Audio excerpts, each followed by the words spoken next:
দেখো আমি কি সেজেছি। হ্যাঁ, ও মা, মিষ্টি মাকে কি সুন্দর লাগছে দেখতে, একদম রাধার মতো। কিন্তু তুই এরকম সেজেছিস কেন মিষ্টি মা? হ্যাঁ মা, তুমি ভুলে গেছো আজকে তো জন্মাষ্টমী, আর আমি প্রতি বছর জন্মাষ্টমীতে এরকম করে রাধা সাজি, আর সেজে আমি পাড়ার প্রোগ্রামে নাচ করি। তুমি ভুলে গেছো মা?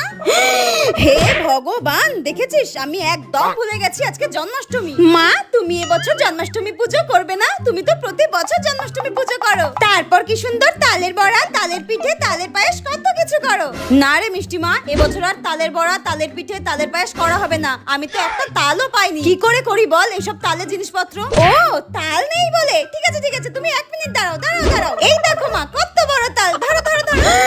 এত বড় তাল তুই কোথায় পেলি? আরে পাশের গ্রামের মিনু মাসিদের একটা বড় তাল গাছ আছে না, একটা তাল ধপ করে পড়েছিল, আমি ওখান থেকে আসছিলাম, ওটা কুড়িয়ে নিয়ে চলে এসেছি। আচ্ছা ঠিক আছে, আমি তালটা ছেড়ে নেই, নইলে দেরি হয়ে যাবে।